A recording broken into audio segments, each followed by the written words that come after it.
Surabaya Mengaji. Yuk, dukung dakwah Surabaya Mengaji. Salurkan harta terbaik Anda untuk operasional dakwah.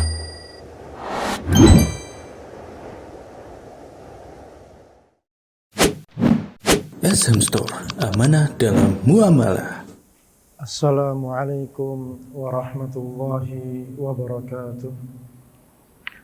Innal hamdalillah nahmaduhu wa nasta'inuhu wa nastaghfiruh wa natubu ilaihi wa na'udzu billahi min shururi anfusina wa min sayyiati a'malina.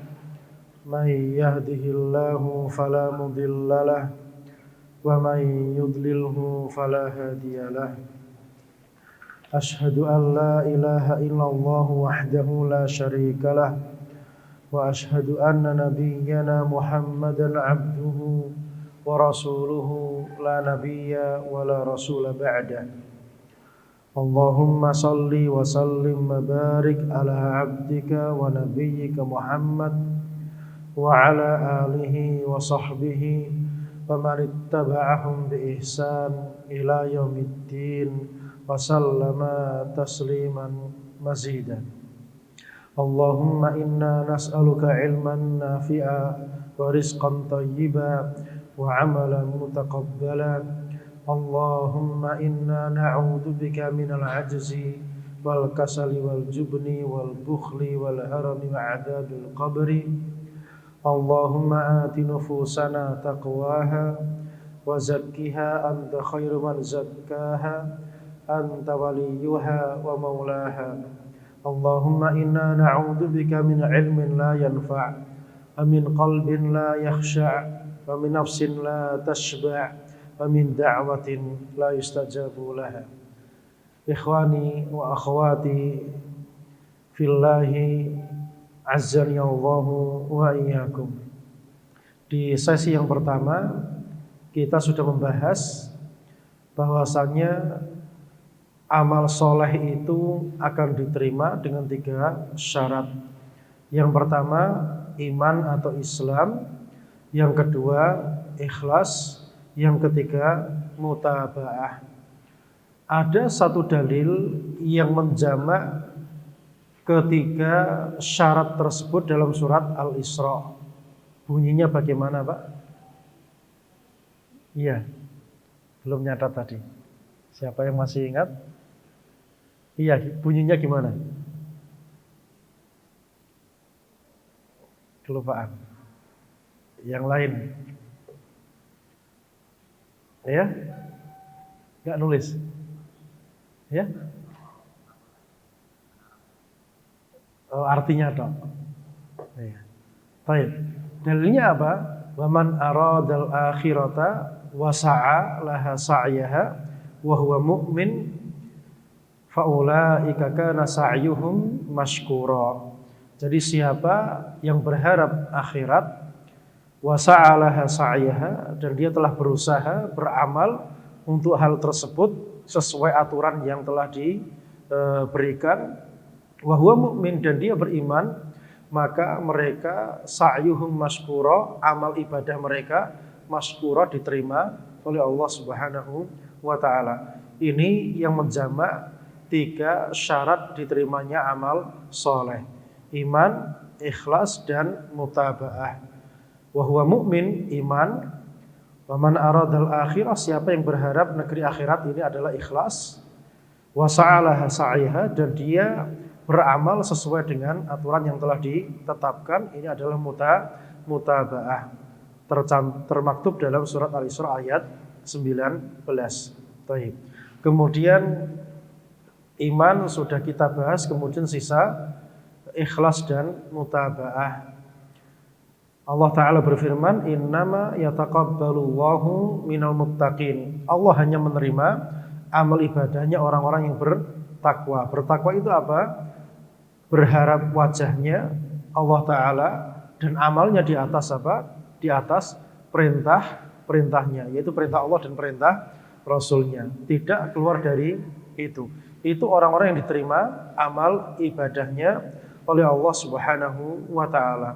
Kemudian manusia di dalam masalah ikhlas dan mutaba'ah itu ada 4 golongan, ada 4 macam. Yang pertama, ahlul ikhlas wal mutaba'ah, pelaku keikhlasan dan mereka di atas mutaba'ah alias mengikuti aturan yang telah ditetapkan, tidak berbuat semaunya atau tidak suka-sukanya di dalam berbuat atau beramal, tapi mengikuti petunjuk dari Allah dan dari Rasulnya alaihi salatu wassalam. Maka mereka ahlus sa'adah wa ahlut taufiq. Maka mereka orang yang dapat taufik dan dapat apa? Kebahagiaan. Taufik di dunia dan taufik di akhirat, bahagia di dunia dan bahagia di akhirat. Itu pelaku ikhlas dan pelaku mutaba'ah. Jadi orang yang di atas ikhlas dan mutaba'ah, maka mereka dapat taufik di dunia untuk bisa beramal soleh, meninggalkan hal-hal yang dilarang, dan di akhirat mereka dapat petunjuk, taufik untuk bisa apa? Masuk ke dalam surga, dimudahkan hisabnya, dimudahkan pengadilannya dan seterusnya. Dan mereka pun bahagia di dunia dan bahagia di akhirat. Bahagia di dunia, Pak, itu pengantar kebahagiaan di akhirat. Orang yang tidak bahagia di dunia, maka mereka juga tidak bahagia di akhirat. Ini penting ya.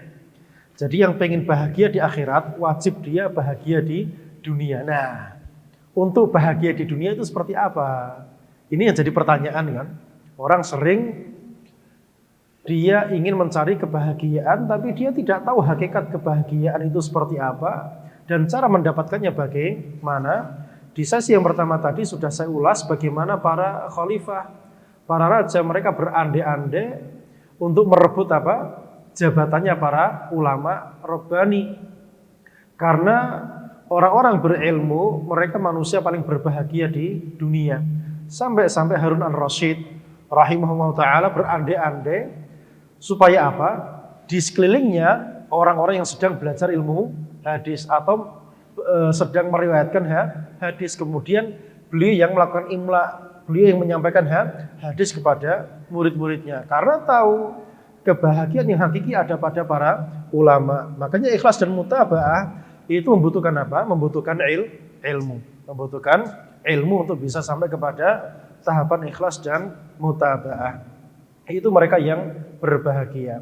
Maka yang ingin berbahagia di dunia tidak dengan ilmu syar'i, salah. Dengan jabatan itu salah satu jalan untuk meraih kebahagiaan. Tapi faktanya orang punya jabatan tinggi mereka masih belum bahagia. Dan bahkan was-was, butuh pengawal, butuh keamanan dan seterusnya. Berarti kebahagiaan itu ada pada siapa? Ada para ulama Rabbaniyin. Ibnu Taimiyah rahimahullah ta'ala berkata, penjaraku seperti apa? Uzlah. Kalau aku diasingkan berarti seperti apa? Seperti aku sedang berwisata dan seterusnya. Menunjukkan kebahagiaan ada pada orang-orang yang berilmu dan beramal soleh. Itu hakikat bahagia di dunia.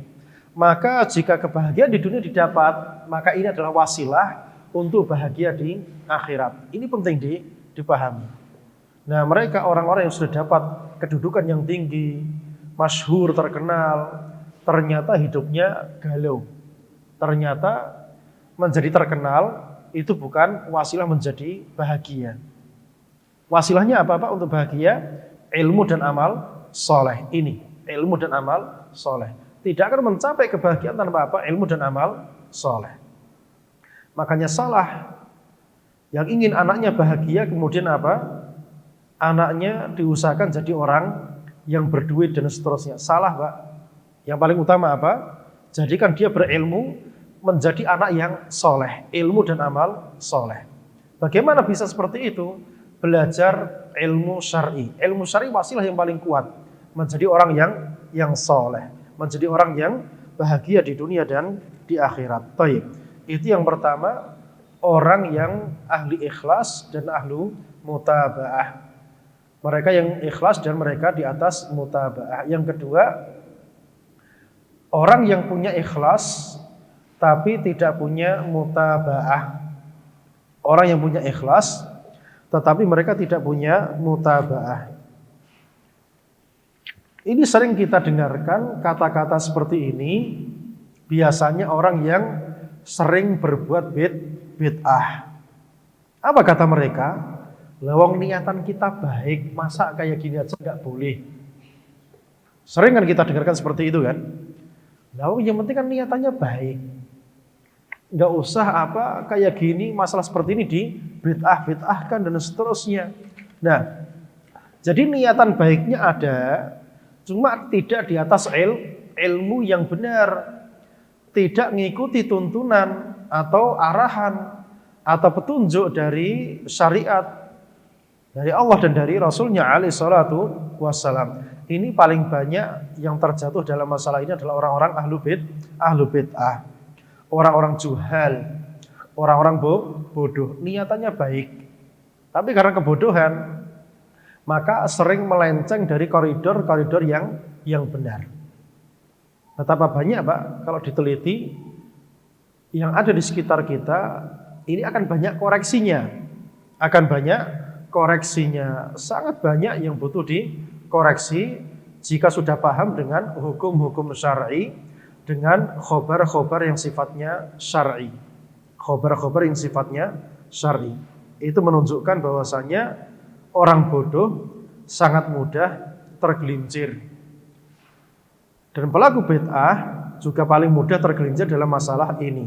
Mereka niatannya baik, tetapi ternyata tidak mengerti petunjuk dari syariat seperti apa, sehingga terjatuh pada perkara-perkara yang tidak dibenarkan. Contoh sekarang lagi musim sekarang bulan Muharram ya. Tanggal berapa?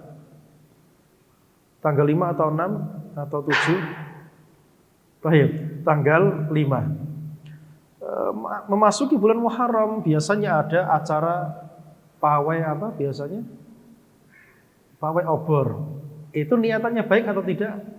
Baik. Kita gemakan syiar Islam.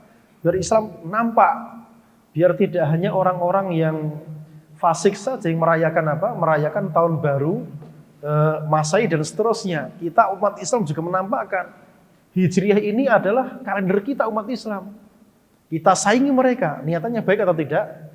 Baik. Ternyata ini tidak ada tuntunannya. Maka jatuh pada pelanggaran atau tidak? Jatuh kepada pelanggaran. Niat yang baik tapi tidak disertai dengan ilmu yang benar.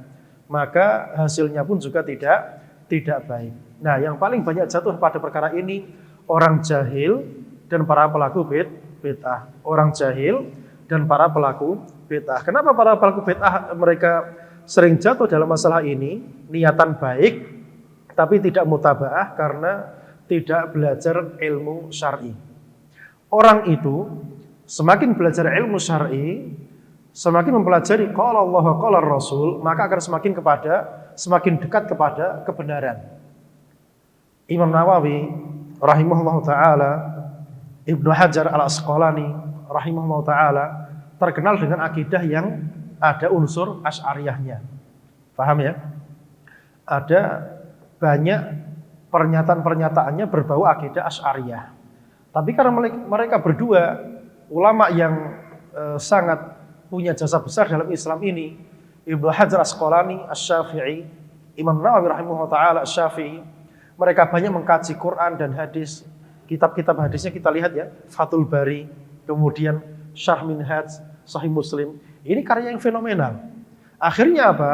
Banyak sekali pernyataan dari Ibnu Hajar Asqalani maupun Imam Nawawi yang meruntuhkan pondasi dasar akidah Asy'ariyah dalam kitab-kitab mereka. Paham di sini ya?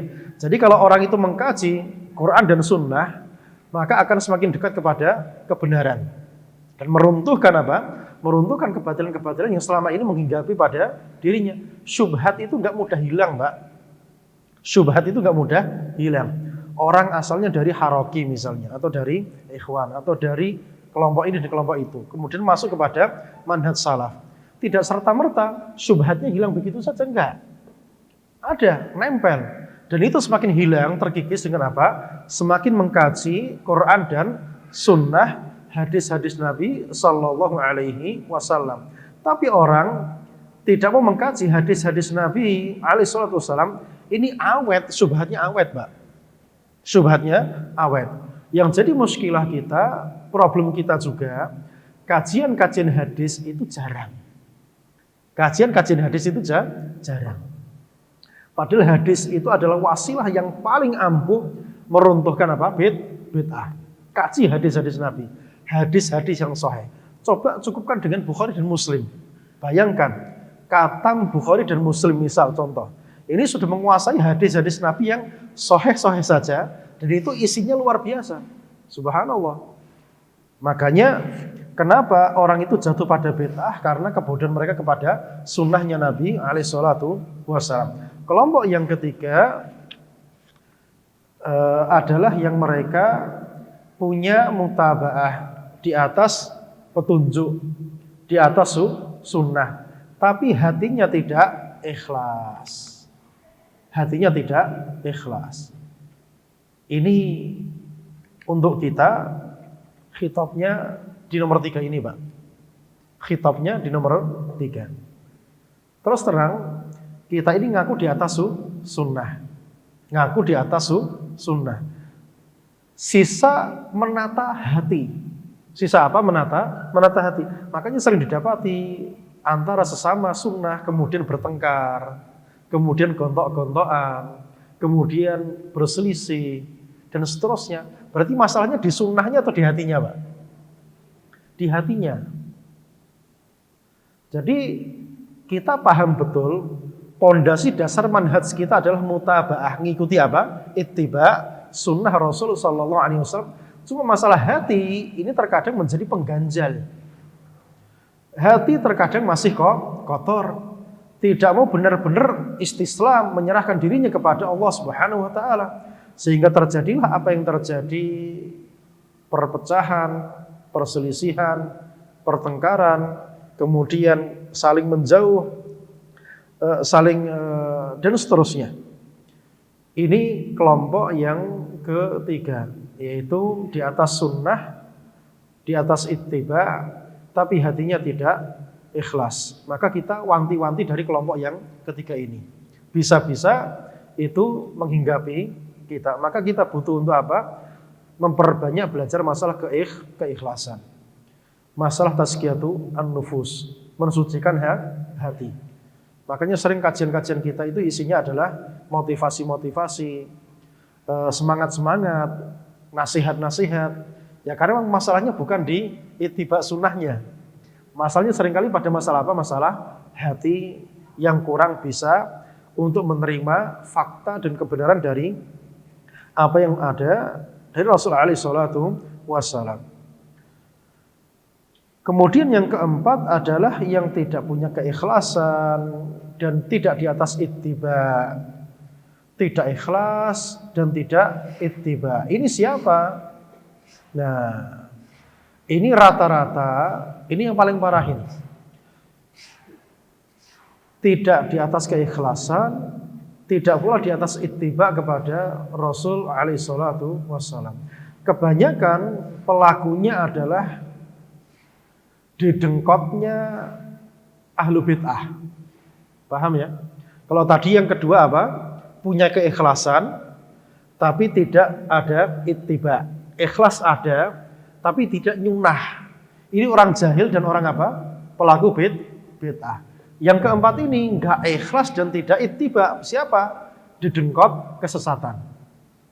Didengkot siapa? Didengkot kesesatan. Jangan dikira orang-orang sesat itu mereka tidak tahu kebenaran. Tahu mereka dengan kebenaran. Tidak hanya orang-orang yang menyimpang dari kalangan kaum muslimin saja, bahkan orang kafir pun mereka sadar dengan sesadar-sadarnya al-haq itu, kebenaran itu ada pada kita. Abu Thalib itu siapa? Pamannya Nabi alaihi salatu wassalam. Berpesan kepada Ali bin Abi Thalib, kamu ikuti Muhammad itu, dia di atas kebenaran. Makanya Ali masuk Islam. Tapi Abu Thalib masuk Islam atau tidak? Subhanallah. Dia tidak masuk Islam. Dia tahu kebenaran. Enggak cuma Abu Thalib aja, Pak. Dedengkot yang nyata-nyata memusuhi, mengiklankan permusuhan kepada Nabi alaihissalatu wassalam. Abu Jahal, Walid bin Mughirah, Abu Lahab, dan yang seterusnya. Mereka semuanya tahu al-haq. Makanya malam-malam Abu Jahal sama Abu Lahab diam-diam ya datang ke rumahnya Nabi. Ngapain, Pak? Mendengarkan lantunan bacaan ayat suci Al-Quran. Kok enak? Katanya Walid bin Mughirah, innaha lahalawah wa innaha latolawah. Enak sekali Al-Quran ini. Mustahil ini buatan Muhammad. Mustahil ini buatan manusia. Jadi ngakui atau tidak? Ngakui. Tapi dia tidak mau mengerjakan al-haq ya, karena ada kepentingan atau syahwat-syahwat yang terselubung. Para pengampu atau dedengkot ahlu bid'ah dan kelompok-kelompok yang menyimpang, mereka juga tahu kebenaran, Mbak. Tapi hatinya tidak mau berserah kepada Allah Subhanahu wa taala.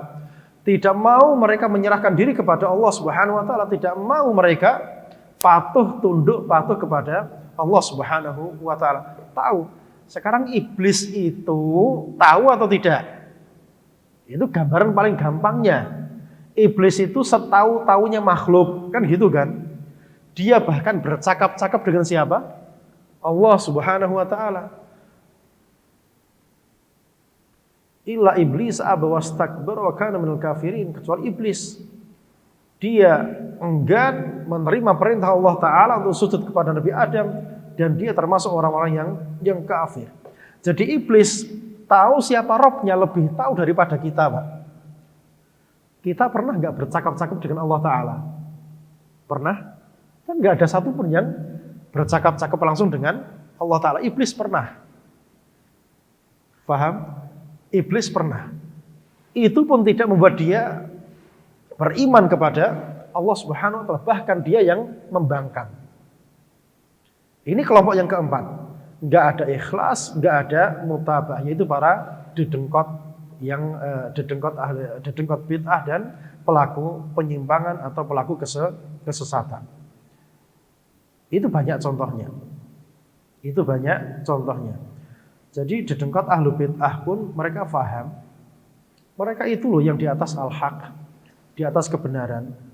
Cuma masalahnya, nanti kalau kita sampaikan kebenaran seperti mereka menyampaikan, nanti kita yang dimusuhi orang. Pernah dengar seperti itu, Pak? Pernah dengar ya? Nanti kita yang dimusuhi orang. Artinya mereka tahu. Tapi tidak mau ittiba, tidak mau ikhlas kepada Allah Subhanahu wa taala, maka mereka itulah syirarul khalqi, manusia yang paling buruk. Hati-hati dari mereka. Du'at ala abwabi jahannam. Para dai-dai yang menyeru kepada pintu-pintu jahanam. Hati-hati dari mereka. Jadi jangan dikira ahlud dolal itu mereka bodoh. Ahlud dolal mereka punya kitab, Pak. Kitabnya banyak atau tidak? Banyak. Bisa baca kitab kuning? Bisa.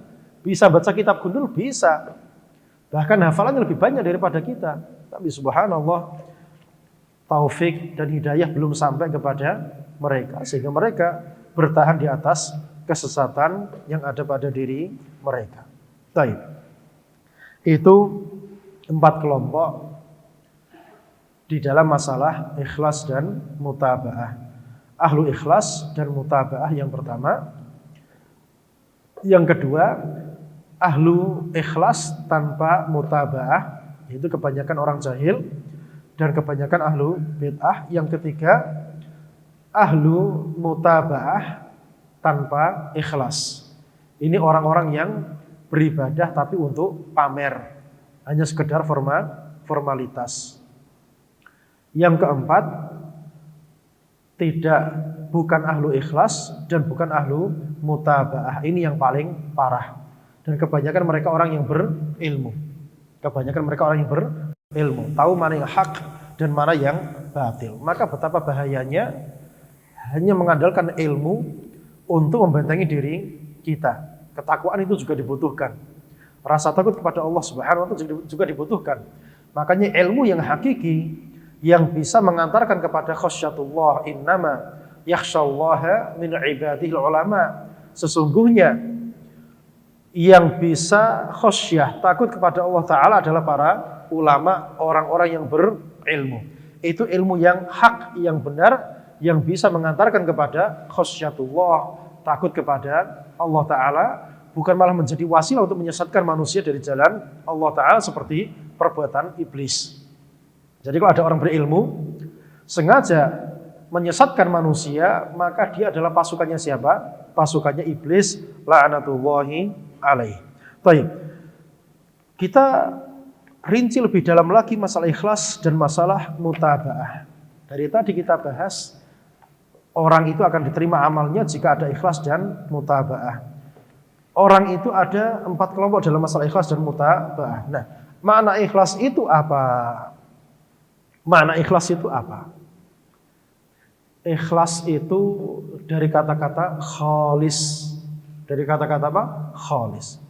Khalis itu apa, Pak? Bersih, nggak ada kotorannya. Ya, seperti air ini, bersih, tidak ada kotorannya. Itu secara bahasa. Itu secara bahasa. Terus dalam masalah akidah, ikhlas itu maknanya apa? Dalam dalil syar'i, wa ma umiru illa liya'budullaha mukhlishina lahuddin. Tidaklah mereka diperintahkan kecuali untuk apa? Untuk beribadah kepada Allah Ta'ala secara ikhlas. Lahuddin, agama hanya untuk dia, hanya untuk Allah Subhanahu wa Ta'ala. Lantas maknanya ikhlas secara syar'i itu apa? Tadi kita paham secara bahasa, ikhlas itu maknanya khalis, bersih, nggak ada kotorannya sama sekali. Tidak ada kotorannya sama sekali. Maka ikhlas secara syar'i bersih, tidak ada kotoran kesyirikan. Rabbnya hanyalah Allah Subhanahu wa Ta'ala, ilahnya, ma'budnya, sesembahannya, yang dia tuju, yang dia mintai, yang dia harapkan, yang dia bertawakal kepadanya, hanya Allah Subhanahu wa Ta'ala. Jadi bersih dari niatan-niatan selain Allah Subhanahu wa Ta'ala. Itu maknanya ikhlas secara syar'i. Berarti hati itu kalau masih ada kotorannya, berharap kepada selain Allah Ta'ala, kecondongan hatinya kepada selain Allah Ta'ala lebih berat daripada kepada Allah Ta'ala, berarti ada penyakit di sini. Misal, contoh.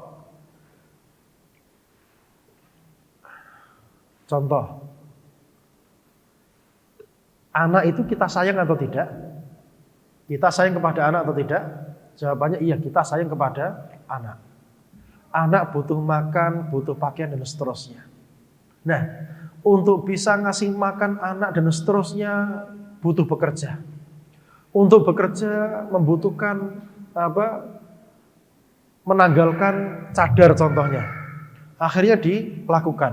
Berarti sekarang hatinya, cintanya kepada Allah dibandingkan cintanya kepada anak, berat mana?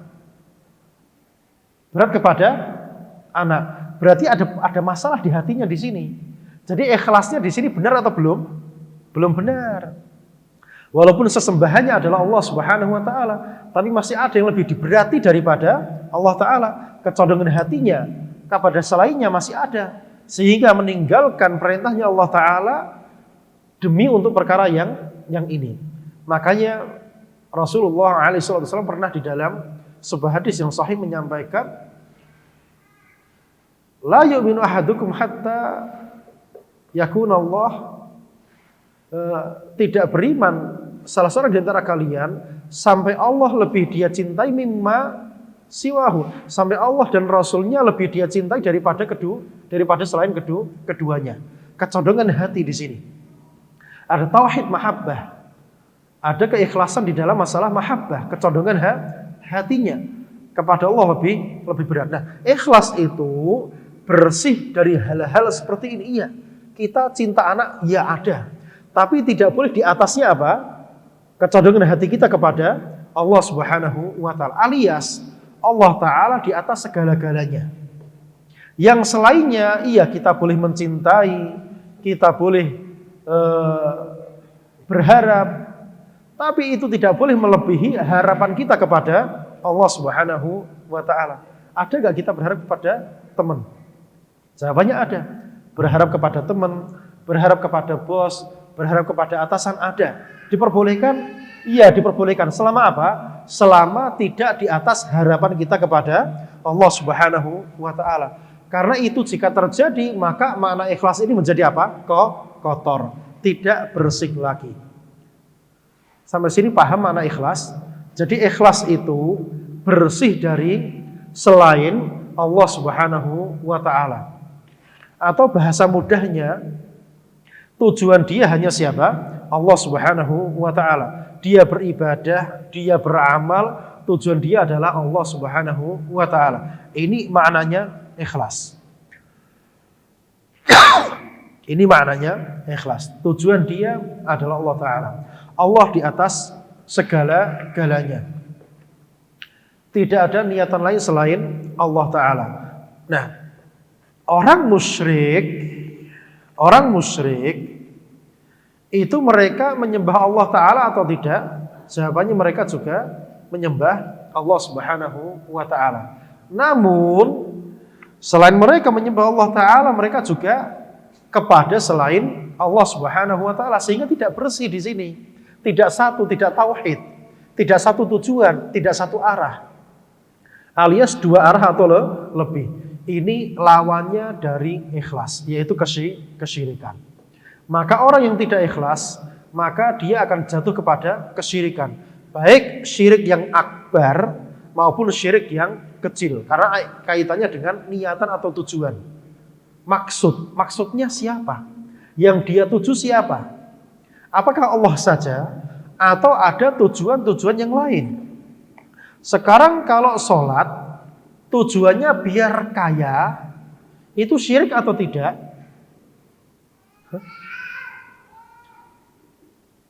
Sholat itu bisa bikin kaya atau tidak, Pak?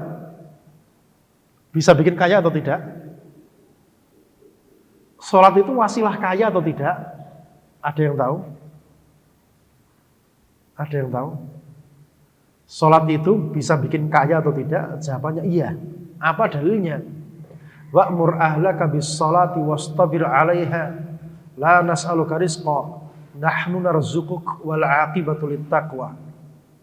Wa'mur ahlaka bis-sholati wastabir 'alaiha. Perintahkan istri kamu untuk sholat dan sabar di atasnya. La nas'aluka rizqa. Kami enggak minta rezeki kepada kamu. Nahnu narzuquka. Kami yang ngasih rezeki kepada kamu. Alias orang itu mengerjakan sholat, rezeki dijamin. Siapa yang menjaminnya? Allah Subhanahu wa ta'ala. Contoh yang lain, di dalam hadis Nabi alaihi salatu wasallam disebutkan athqalus sholati al munafikin sholatul isya wa sholatul fajr. Sholat yang paling berat bagi orang munafik itu sholat isya dan sholat fajar. Lau ya'lamuna ma fihima la'atauhuma walau habwa. Seandainya mereka tahu apa yang ada di dalam kedua sholat tersebut, la'atauhuma walau habwa. Mereka akan rela datang ke sholat tersebut walaupun dengan cara merangkak. Sekarang orang munafik, paham ya? Jadi Nabi mengabarkan alaihi salatu wassalam, sholat yang paling berat bagi orang munafik, sholat isya dan sholat subuh. Seandainya mereka tahu apa yang ada di dalam kedua sholat ini, niscaya mereka akan rela mendatanginya walaupun dengan cara merangkak sekalipun. Dengan rela, sukarela mereka akan datang ke sholat tersebut. Yang jadi pertanyaan, orang munafik itu mereka beribadah cari pahala atau tidak? Orang munafik, mereka cari pahala dari Allah Ta'ala atau tidak? Jelas gak bakal cari pahala dari Allah Subhanahu wa ta'ala. Yang mereka cari apa? Dunia. Nah, seandainya mereka tahu ada perkara dunia di sini, la atauhuma walau habba, mereka akan dengan suka rela mendatanginya walaupun dengan cara merangkak. Artinya sholat itu mengantarkan kepada rezeki. Orang terjaga rezekinya dengan sholat. Yang jadi pertanyaan, sekarang sholat niatannya biar kaya. Ini syirik atau tidak? Syirik atau tidak, Pak? Itu boleh atau tidak? Dia sholat, niatannya biar cepat kaya. Boleh atau tidak? Ya? Ini masuk dalam kesyirikan. Ini masuk dalam kesyirikan. Amal ibadah, jika ada embel-embel duniawinya, Pak, jika ada embel-embel duniawinya, maka seorang hamba itu boleh berharap embel-embel dunia tersebut. Tapi bukan tujuan utama. Tujuan utamanya apa? Allah Ta'ala, pahala akhirat. Kemudian minta kepada Allah Ta'ala dengan ibadah tersebut diberikan apa? Embel-embel dunia tersebut. Bukan tujuan utamanya embel-embel dunia. Maka siapa yang tujuan utamanya embel-embel dunia, maka dia akan dapat perkara dunianya, dan di akhir dia nggak dapat apa? Tidak dapat pahala sama sekali. Dan dia di akhir termasuk orang-orang yang merugi. Ini perbuatan kesyirikan. Disebutkan dalam kitab Tauhid, ini masuk dalam bab orang beramal soleh, dia dengan amal solehnya ingin dapat dunia. Dia ingin dapat apa? Ingin dapat perkara dunia. Ini masuk dalam kategori kesyirikan. Yang paling sempurna, dia beramal soleh, berharap wajahnya Allah Ta'ala, berharap pahala akhirat kepada Allah Subhanahu Wa Ta'ala, dan tidak mencari atau cuek dengan embel-embel dunia. Ini yang paling sempurna. Kalau dikasih alhamdulillah, kalau tidak ya tidak nuntut. Ini yang paling sempurna. Berarti menunjukkan apa? Menunjukkan hatinya benar-benar pasrah, bertawakal, bertumpu, memasrahkan dirinya hanya kepada Allah Subhanahu wa Ta'ala. Ini tingkatan yang paling tinggi seorang hamba di dalam apa? Di dalam beramal soleh. Makanya Umar Ibn Khattab radhiyallahu ta'ala anhu di dalam sebuah ucapannya yang masyhur, beliau menyebutkan, saya berdoa itu tidak mencari apa? Tidak mencari istijabah, tidak mencari dikabulkan doanya, tapi himmahnya apa? Himmahnya adalah berdoa, karena doa itu adalah ibadah. Ini yang paling sempurna. Beribadah tidak mencari embel-embel dunia. Murni dia persembahkan kepada Allah Subhanahu wa Ta'ala. Ini yang paling tinggi derajatnya. Nah, inilah mananya ikhlas. Dia beribadah, tujuannya adalah semata-mata mencari ridho wajah dari Allah Subhanahu wa Ta'ala. Dia tujukan kepada Allah Subhanahu wa Ta'ala. Tidak ada tujuan yang lainnya.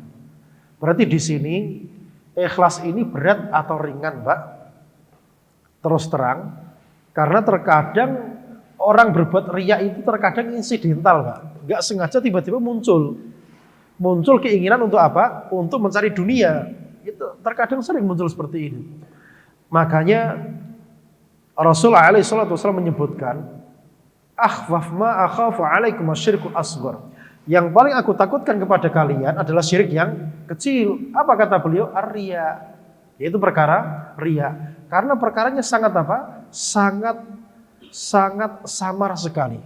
Tidak gampang untuk dihindari. Ini perkara keikhlasan. Jadi lawannya adalah kesyirikan. Jika hatinya nyabang kepada yang lain, maka ada benih-benih kesyirikan di situ. Makanya belajar ikhlas itu tidak mudah. Makanya salaf kita ada yang belajar ikhlas sampai 20 tahun berjuang biar hatinya bisa ikhlas kepada Allah Subhanahu wa Ta'ala. Ini maknanya ikhlas. Bersih hatinya dari selain Allah Subhanahu wa Ta'ala. Tujuannya hanya satu. Tujuannya siapa? Allah Subhanahu wa Ta'ala. Ucapan dia, perbuatan dia tujukan kepada siapa? Hanya dia tujukan kepada Allah Subhanahu wa Ta'ala. Tidak ada niatan-niatan yang lain. Jika ada niatan yang lain, maka masuk dalam hakikat apa sih? Syirik. Ya, itu perkara ikhlas. Nah, mutaba'ah ini terkait dengan tata cara dan aturan. Thayyib. Apa dalilnya ikhlas? Dalilnya ada banyak sekali. Allah Ta'ala berfirman, "Faman kana yarju liqa'a rabbih falya'mal 'amalan shalihan wa la yusyrik bi'ibadati rabbih ahada." Siapa yang berharap liqa, perjumpaan dengan Rabb-Nya, falyamal amalan sholihan, maka silahkan dia beramal soleh. Wala yusyrik bi'ibadati rabbih ahada, dan tidak menyekutukan Allah dengan sesuatu apapun. Siapa yang berharap perjumpaan dengan Allah Subhanahu wa taala, orang kafir itu berjumpa dengan Allah taala atau tidak, Pak? Orang kafir berjumpa atau tidak? Ada dua madhab di kalangan ahlu sunnah wal jamaah. Ada yang mengatakan orang kafir tidak berjumpa. Ada yang mengatakan orang kafir berjumpa Allah taala. Namun perjumpaan mereka dengan Allah Subhanahu wa taala itu perjumpaan yang menyiksa. Perjumpaan yang menyiksa. Karena mereka diadili di hadapan Allah taala. Kemudian semua makhluk melihat dosa-dosa dia selama di dunia. Semua melihat. Adapun orang beriman yang diadili di hadapan Allah Subhanahu wa taala, maka Allah menutupinya dari pandangan makhluk. Dari pandangan siapa? Makhluk. Diadili. Ente dulu berbuat seperti ini kan, dia nggak bisa bantah. Si mukmin. Ketika pengadilan sudah selesai, si mukmin ini dia mengira dia bakal binasa masuk ke dalam neraka. Kemudian apa yang terjadi? Satartuka wa ghafartu lak. Yang terjadi ternyata si hamba ditutupi oleh Allah taala, diampuni dosa-dosanya, kemudian masuk ke dalam surga. Ini hamba yang mukmin. Adapun yang kafir diadil di hadapan Allah taala dengan rupa yang mengerikan, kemudian di hadapan semua makhluk. Gimana malunya, Pak? Betapa malunya. Diadili di hadapan Allah taala dengan cara seperti itu. Kemudian dia langsung dimasukkan ke dalam api neraka. Adapun perjumpaan kita dengan Allah Subhanahu wa taala terjadi dua kali. Orang-orang beriman berjumpa Allah taala dua kali. Perjumpaan untuk pengadilan, ini ada ketakutan di hadapan Allah taala. Yang kedua, perjumpaan ketika di mana sudah masuk ke dalam surga semuanya. Jadi semua makhluk masuk ke dalam surga. Setelah itu Allah menampakkan wajahnya di hadapan semua makhluknya, sehingga semuanya melihat sebagaimana kita melihat bulan. Ada gak yang terhalangi melihat bulan itu? Gak ada, karena melihatnya ke atas. Melihatnya kemana? Ke atas. Melihat, semuanya melihat, dan itulah kenikmatan yang paling tinggi didapatkan oleh seorang hamba. Melihat Allah Ta'ala ketika berada di surganya. Nah, siapa yang ingin perjumpaan seperti ini, syaratnya apa? Dua. Falyamal amalan sholiha. Silakan dia beramal saleh. Wala yusyrik, dan tidak menyekutukan, menduakan Allah Ta'ala bi'ibadati rabbih ahada, di dalam beribadahnya dia kepada Rabb-nya sesuatu apapun. Dia sholat, tidak ada niatan lain selain mencari ridhonya Allah Subhanahu wa ta'ala. Dia sholat tidak ada niatan yang lainnya, tidak mencari pujian manusia, tidak mencari ini dan itu. Ini yang berat. Amal soleh yang sesuai dengan sunnahnya Rasul alaihi salatu wassalam. Ini di antara dalilnya. Kemudian juga waman ahsanu dina mimman aslama wajhahu lillah wa huwa muhsin. Dan siapa yang paling bagus, paling indah agamanya daripada orang-orang yang aslama wajhahu, menyerahkan wajahnya lillahi ta'ala, kepada Allah ta'ala, wa huwa muhsin, dan dia berbuat ihsan di dalam beramal soleh sesuai dengan sunnah Rasul sallallahu alaihi wasallam. Ini diantara dalil-dalil yang terkait dengan masalah ikhlas dan mutabaah yang campur dalam satu dalil. Satu dalil. Ada pula dalil tentang ikhlas yang dia menyendiri seperti wa ma umiru illa liya'budullaha mukhlishina lahuddin. Ala lillahi dinul khalis. Qul inni umirtu an a'budallaha mukhlishana lahuddin. Itu diantara dalil-dalil terkait masalah ikhlas secara menyendiri tanpa bercampur dengan mutabaah. Baik. Mutabaah itu ngikuti aturan, ngikuti arahan yang telah diletakkan oleh syariat. Ada perintah A, perintah B, ikuti apa adanya, tanpa tambah, tanpa kurangi. Anda kerjakan apa adanya tanpa ditambah sebelumnya, subhanallah walhamdulillah dan seterusnya, dan tidak dikurangi pula. Atau ditambahi misalnya ada adzan yang ditambahi apa? Ditambahi misalnya contohnya apa? Bersyahadat bahwasanya Ali adalah waliullah misalnya. Ini ada tambahan. Agama kita enggak seperti itu. Pokoknya apa yang tercantum, yang tertulis, yaitu kita kerjakan. Tidak tambah, tidak kurangi. Nah, mutaba'ah itu ada 2 derajat. Mutaba'ah itu ada 2 derajat. Yang pertama, derajat yang wajib. Yang kedua, derajat yang sempurna. Mutaba'ah itu ada 2, derajat yang wajib. Yang kedua, derajat yang sempurna. Nah, derajat yang wajib itu apa saja? Derajat yang wajib itu dia mengerjakan perintah-perintah yang wajib tok. Kalau ada perintah yang wajib dia kerjakan. Itu juga mutaba'ah, Pak. Jadi jangan dikira orang yang tidak pernah sholat malam dia keluar dari ittiba, enggak. Dia di atas apa? Ittiba. Cuma dia kurang sempurna. Kurang sempurna. Orang enggak sholat duha itu aib atau tidak? Hukum asalnya tidak aib. Tapi kalau dia ada sholat duha dan seterusnya maka semakin sempurna. Maka mutaba'ah itu yang pertama adalah yang wajib saja yang dia kerjakan. Maka dengan itu dia sudah di atas sunnah. Jika dia tambahi dengan sunnah Rasul atau dengan perkara-perkara yang mustahabat, perkara-perkara yang mandub, yang nafilah, maka dia mendapatkan mutaba'ah yang kamilah, yang sempurna. Mutaba'ah yang kamilah, yang sempurna. Siapa yang bisa melakukannya? Rasulullah Sallallahu Alaihi Wasallam. Yang lainnya tidak akan ada yang bakal bisa melebihi Rasul Sallallahu Alaihi Wasallam. Tapi mendekati bisa, iya. Tapi kalau sama persis tidak akan ada seorang pun yang bisa sama seperti Rasul Alaihi Wasallam. Sahabat Ibnu Abbas itu hebat atau tidak? Hebat. Sahabat Hudzaifah al-Yaman itu hebat atau tidak? Hebat. Orang-orang pejuang, orang-orang yang pejihad dan seterusnya. Masya Allah. Tetapi ketika sholat malam masuk bersama Rasul alaihi salatu wassalam, dibacakan surat Al-Baqarah, apa katanya? Wah, ini nanti dapat 100 rakaat nanti bakal ruku. Ternyata ruku atau tidak? Lanjut.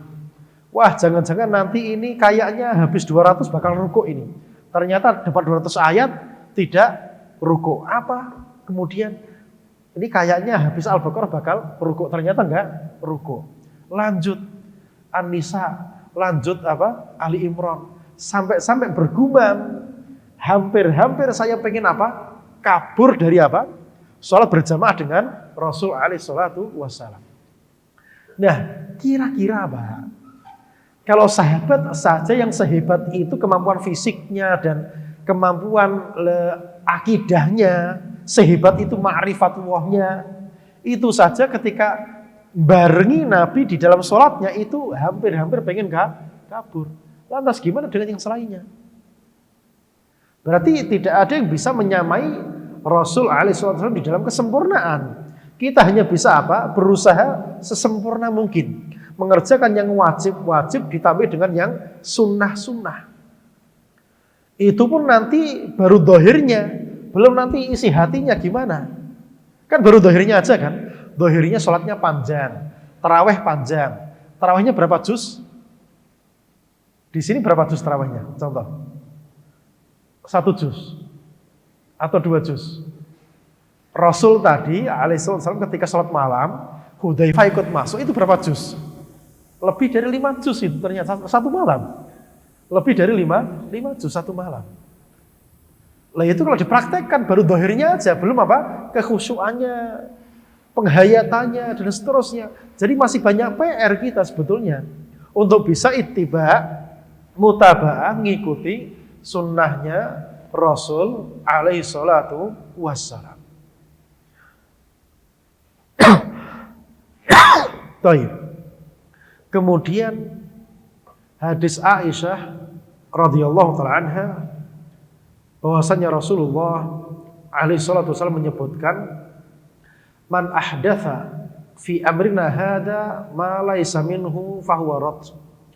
Siapa yang berbuat ihdats, membuat perkara baru dalam agama kita, ma laisa minhu, yang bukan berasal dari Rasul alaihi wasallam, fahuwa raddun, maka dia tertolak. Apakah semua bid'ah tertolak? Apakah semua yang tidak mutabaah itu tertolak? Jawabannya secara global iya. Siapa yang berbuat bid'ah maka amal ibadahnya tertolak. Dan tidak semua yang tidak mutabaah itu tertolak. Karena ada perinciannya, Pak. Karena ada perinciannya. Jadi orang yang tidak mutabaah itu tidak satu derajat, tidak satu tingkatan. Orang yang tidak mutabaah itu ada macam-macam. Ada bermacam-macam.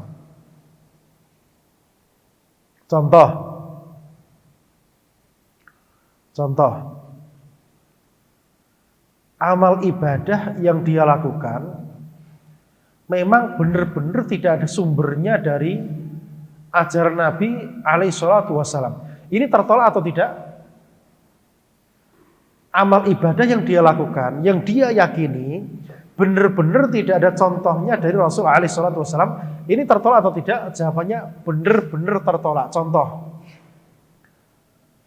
beribadah dengan cara joget yang tari, yang muter itu namanya apa?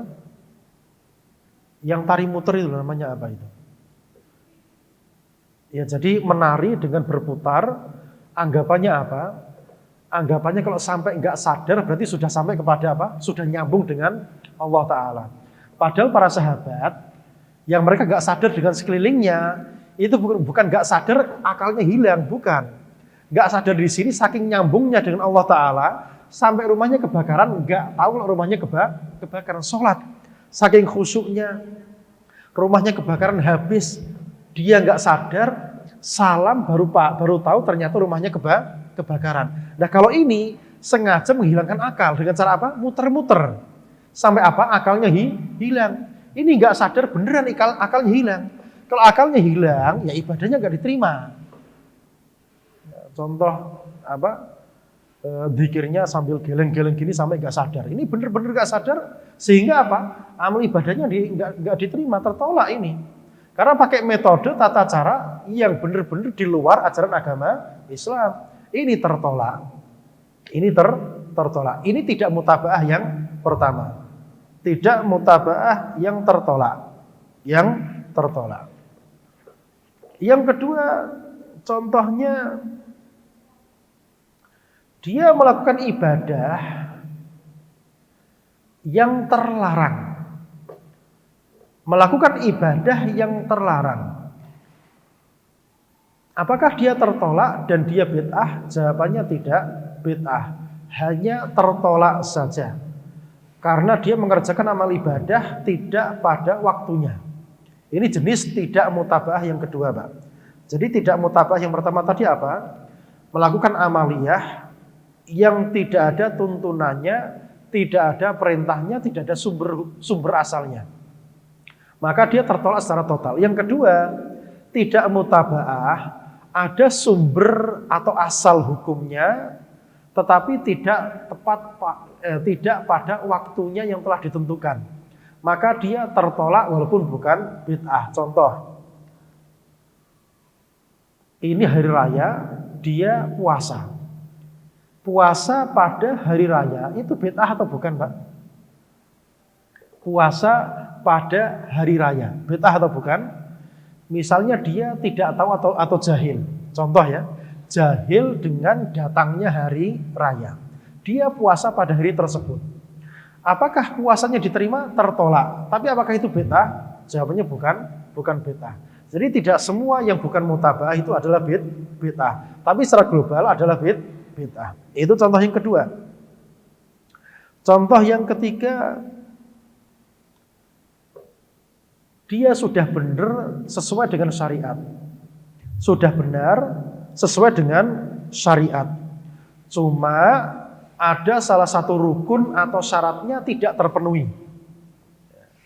Jadi amal ibadahnya benar-benar di atas syariat. Amal ibadahnya benar-benar di atas tuntunan. Akan tetapi ada salah satu syarat atau rukunnya yang ketinggalan. Maka amal ibadahnya tertolak walaupun ini bukan bid'ah. Contoh, tadi kentut, paham ya? Tadi sudah kentut, lupa kalau kentut kemudian sholat asar. Sempurna sampai 4 rakaat. Sempurna sampai 4 rakaat. Kemudian setelah salam, pas ikut kajian kayak gini, baru ingat, wah, tadi kan saya sudah kentut, lupa belum berwudu. Ini sholatnya sah atau tidak? Sah atau tidak sholatnya? Atau bingung. Jadi kentut, dia kelupaan kalau sudah kentut. Kemudian dia ikut sholat apa? Asar. Setelah sholat asar selesai, ingat ternyata tadi kentut belum apa? Belum berwudu. Sholatnya sah atau tidak? Sah atau tidak, Pak? Sholatnya tidak sah. Tertolak. Tapi bid'ah atau bukan? Tidak bid'ah. Paham ya? Jadi amal ibadahnya sesuai tuntunan syariat, tetapi salah satu rukun atau syaratnya tidak terpenuhi. Maka tertolak alias batal, walaupun tidak bid'ah. Walaupun tidak bid'ah. Contohnya orang yang sholat lupa belum berwudu. Contohnya orang yang sholat lupa belum berwudu. Maka sholatnya batal, tertolak, tidak sah. Walaupun dia tidak berdosa. Walaupun dia tidak berdosa. Contoh berikutnya tidak atau menyelisihi mutaba'ah alias tidak ittiba.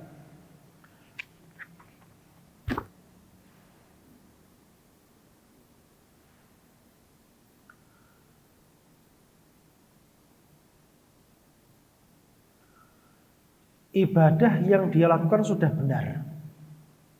Ibadah yang dia lakukan sudah benar sesuai tuntunan Rasul alaihi salatu wassalam. Akan tetapi ada satu hal yang dia tidak lakukan sehingga mengurangi kualitas ibadah.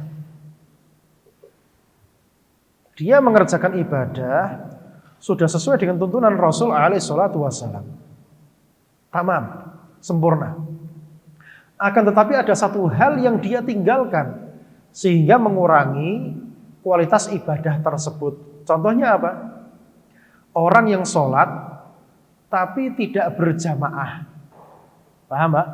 Orang yang sholat tapi tidak berjamaah. Sholatnya sah atau tidak? Sah atau tidak? Sah. Dan diterima.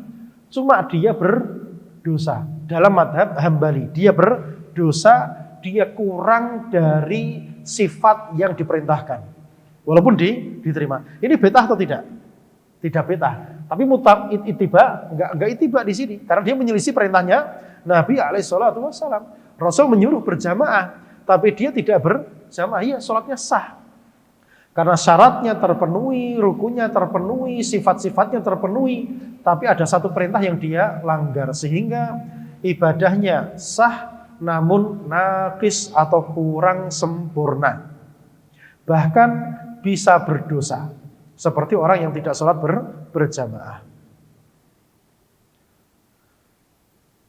Yang berikutnya mengerjakan amalan yang diperintahkan sesuai dengan perintah yang sempurna, kemudian ditambahi sifatnya. Ya kayak tadi contohnya ya adzan ya. Adzan itu sifatnya seperti itu atau tidak? Ya sifatnya seperti itu. Kemudian dia kasih tambahan. Subhanallah walhamdulillah wala ilaha illallah wallahu akbar wala haula wala quwata illa billahil aliyil azim. Terus apa lagi biasanya? Allahumma sholli dan seterusnya. Kemudian baru Allahu Akbar. Ini ada tambahan. Dari kalimat Allahu Akbar sampai la ilaha illallah ini sesuai syariat. Sesuai tuntunan. Cuma amal ibadahnya ada tambahan. Maka ini membatalkan tambahannya. Membatalkan apa? Membatalkan tambahannya dan berdosa di dalam tambahan tersebut. Di dalam tambahan tersebut. Karena itu tidak ada tuntunannya. Contoh yang lain, orang yang berwudu 4 kali, cuci tangan 4 kali, cuci wajah 4 kali, kemudian kepala seharusnya diusap, kemudian dia cuci juga, siram pakai air. Ini ada tambahan semua. Ini tambahannya batil. Yang asalnya dia sah dan diterima. Allah musta'an. Kemudian berikutnya contohnya, ada orang mengerjakan ibadah sesuai dengan yang diperintahkan. Akan tetapi ada sebagian yang dia langgar. Ada sebagian yang dia langgar. Contoh orang sholat pakai baju curian. Pakai baju itu diperintahkan atau tidak ketika sholat? Iya, diperintahkan. Tapi bajunya ini hasil curian dan sifatnya melanggar perintah Allah Ta'ala. Ini sholatnya sah atau tidak? Ini ada 2 pendapat dari kalangan ulama. Ada yang mengatakan sah, ada yang mengatakan tidak sah. Karena baju yang dia pakai adalah baju yang haram.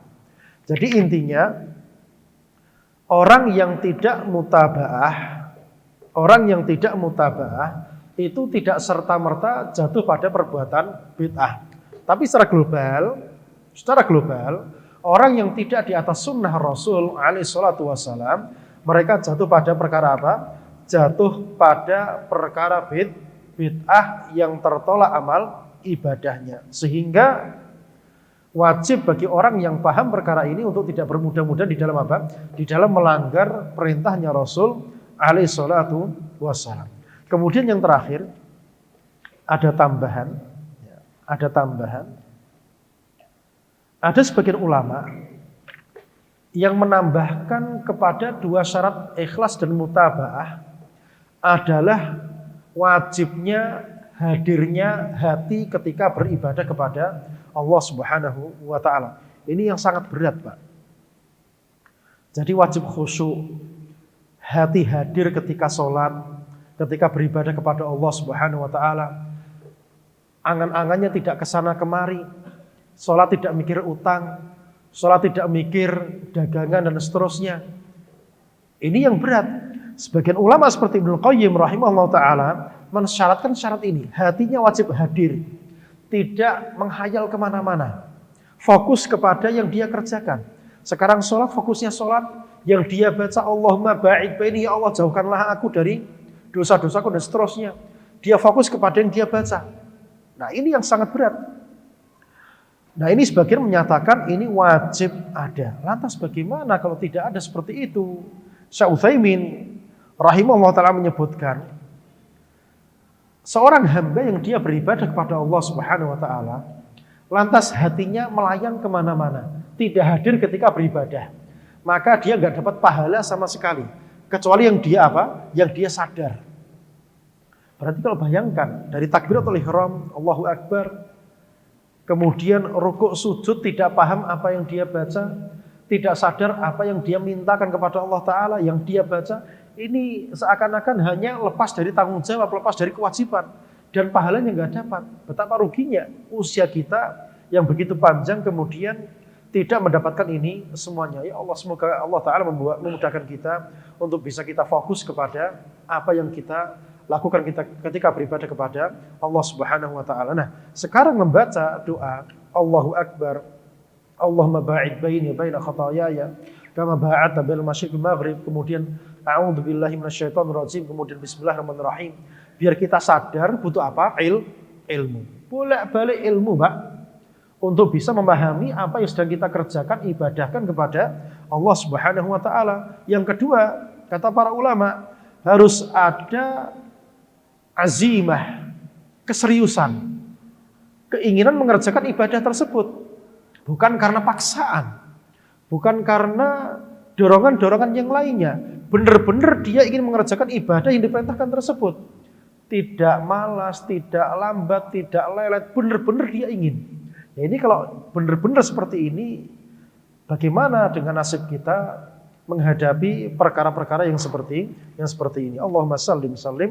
Semoga Allah Ta'ala menyelamatkan kita semua dari tertolaknya amal ibadah kita, dan semoga Allah Subhanahu wa taala memudahkan kita untuk bisa beribadah, beramal soleh, niatan ikhlas karena Allah Ta'ala sesuai dengan tuntunan Rasulullah SAW. Kemudian hati juga hadir, sadar terhadap apa yang dia lakukan, tidak hanya sekedar formalitas belaka. Demikian yang bisa Ana sampaikan. Barangkali ada pertanyaan, Mbak? Dipersilahkan. Untuk maknanya ikhlas sudah paham, Mbak? Maknanya ikhlas itu apa? Ikhlas bersih dari noda-noda kesyirikan atau niatan-niatan selain Allah Subhanahu wa taala. Monggo diambil.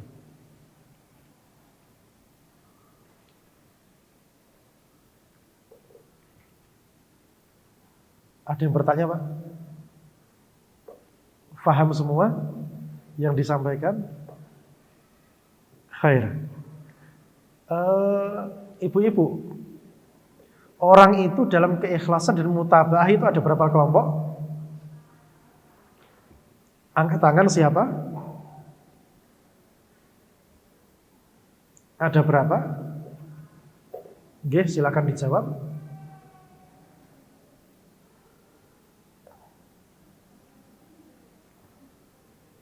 Ya, nggak ada mic-nya.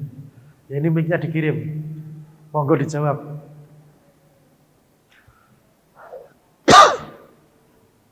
Monggo dijawab. Oke. Ada berapa kelompok? Yang pertama kelompok apa? Ya, ikhlas dan mutaba'ah. Yang kedua, ikhlas saja tapi tidak mutaba'ah. Yang ketiga, di atas ittiba tapi tidak ikhlas. Yang keempat, baik, silakan diambil hadiahnya. Barakallahu fiik. Baik. Kemudian siapa orang yang dapat kebahagiaan di dunia dan di akhirat? Oke. Ya. Beriman dan beramal soleh. Masya Allah. Fadal. Ibu-ibu kurang 2 pertanyaan.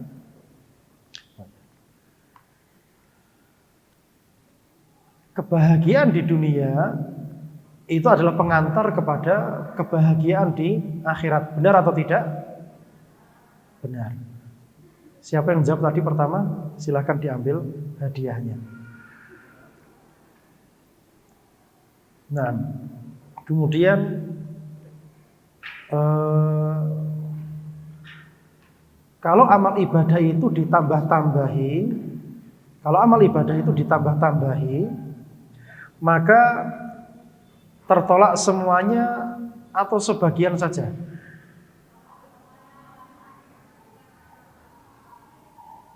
Amal ibadah itu ditambah-tambahi, maka tertolak semuanya atau sebagian saja? Ya? Angkat tangan dulu, siapa yang menjawab?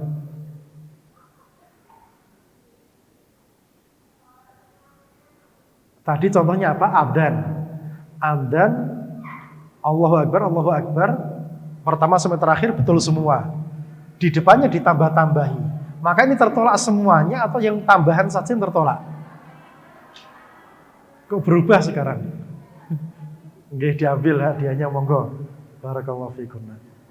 Baik, cukup sampai di sini, semoga bermanfaat dan mohon maaf atas segala kurang nyamanan dan syarah yang kurang jelas bagi sebagian ikhwah.